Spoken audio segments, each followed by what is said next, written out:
ربنا آتنا في الدنيا حسنة وفي الآخرة حسنة وقنا عذاب النار. سوال کیا اے اللہ کے رسول، وَلَلْ جِہَادُ فِي سَبِيلِ اللَّهِ، کیا اللہ کے راستے میں جہاد کرنا بھی اس سے بڑھ کے نہیں ہے؟ اللہ کے نبی نے کہا وَلَلْ جِہَادُ فِي سَبِيلِ اللَّهِ، نہیں، جہاد کرنا بھی اس دن سے افضل نہیں ہے. آپ تصور کریں جہاد فی سبیل اللہ کتنی بڑی عبادت ہے، کتنا عظیم الشان کام ہے. شہید ہونا، اللہ کے راستے میں جان و مال خرچ کرنا، اللہ کی کلمہ کو، اللہ کے دین کو بلند کرنے کے لیے، اللہ کی دین کی نشر و اشاعت کرنے کے لیے دشمنان اسلام سے دو بدو ہو جانا. تو اللہ نبی نے کہا نہیں، وہ بھی افضل نہیں ہے. الا رجل خرج بنفسه وماله، ہاں سنو کہ وہ شخص جو اللہ کے راستے میں نکلا اپنی جان کے ساتھ، اپنے مال کے ساتھ، اور جہاد کرتا رہا، لڑائی کرتا رہا دشمنان اسلام سے، ثم لم يرجع بشيء من ذلك، اور وہ شہید ہو گیا، مال کو بھی اللہ کے راستے میں خرچ کر دیا،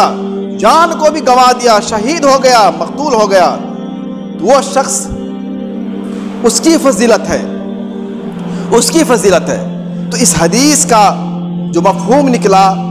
وہ یہ نکلا کہ اس 10 دن کی فضیلت،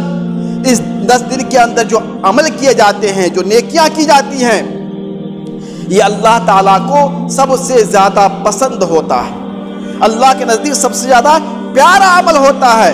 اور اللہ ان اعمال کو قبول کرتا ہے. ایک دوسری حدیث دیکھیں، عن جابر بن عبد اللہ قال قال رسول اللہ صلی اللہ علیہ وسلم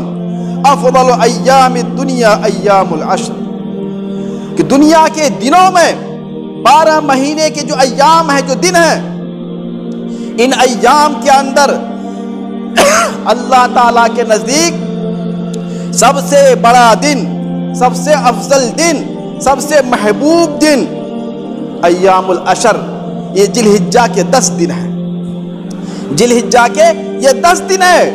12 مہینے کے ایام میں سب سے افضل ترین دن اللہ کے نزدیک یہ ذی الحجہ کے 10 دن ہے. پھر آپ نے فرمایا ما من ایام العمل الصالح فیہا احب الی اللہ من هذه الایام، کہ کوئی بھی عمل جب بندہ اس 10 دن کے اندر کرتا ہے، وہ عمل اللہ تعالیٰ کو سب سے زیادہ پسند آتا ہے، سب سے زیادہ پسند آتا ہے. یہ ذی الحجہ کے پہلے عشرے کے عمل کے بارے میں حدیث ہے کہ اس عشرے میں انسان جو بھی عمل کرتا ہے، جو بھی نیکی کرتا ہے، جو بھی عبادت کی شکل میں جو بھی اچھے کام کرتا ہے، چاہے فرائض ہو، نوافل ہو، ذکر ہو، تسبیح و تحلیل ہو، کچھ بھی کام کرتا ہے، صدقہ خیرات ہو، خیر خواہی ہو، صلہ رحمی ہو، نیکی کے لیے، اللہ کی رضا کے لیے، اللہ کی خوشنودی کے لیے جو بھی کام کرتا ہے، اللہ تعالیٰ کو سب سے زیادہ پسند آتا ہے وہ کام، سب سے زیادہ. اس سے اندازہ کریں کہ ان ایام کی اللہ کے نزدیک کتنی بڑی اہمیت ہے، کتنی بڑی قدر و قیمت ہے. اور ایک دوسری حدیث ہے عن عبداللہ بن قرط قال قال رسول اللہ صلی اللہ علیہ وسلم اعظم الایام عند اللہ یوم النحر ثم یوم القر، رواہ ابن خزیمہ، کہ اللہ تعالیٰ کے نزدیک سب سے بڑا دن یوم النحر کا دن ہے، قربانی کا دن ہے، 10ویں ذی الحجہ ہے، پھر اس کے بعد 11ویں ذی الحجہ ہے. 10ویں ذی الحجہ جس دن قربانی کی جاتی ہے، انسان اللہ کی رضا کے لیے، اللہ کی خوشنودی کے لیے، اپنے نبی کی سنت کو زندہ رکھنے کے لیے اپنے مال کو قربان کرتا ہے، مال کی قربانی دیتا ہے، اور یہ اللہ سے عہد کرتا ہے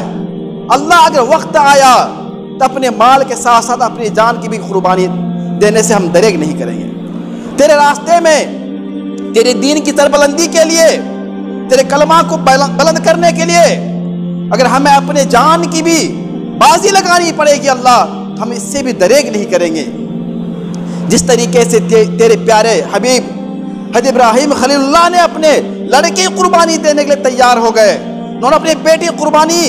کے لیے باپ بیٹے دونوں تیار ہو گئے اللہ، اسی طریقے سے اگر ہمیں بھی موقع ملا، اگر وقت آیا تو ہم بھی اپنی جان کو اپنی مال کو تیرے راستے میں خرچ کرنے سے دریغ نہیں کریں گے۔ تو اللہ نے فرمایا یہ 10واں دن 10ویں ذی الحجہ 10ویں تاریخ جو ہے جس دن ہم قربانی کرتے ہیں، یہ اللہ تعالیٰ کے نزدیک سب سے بڑا دن ہے، سب سے بڑا دن ہے۔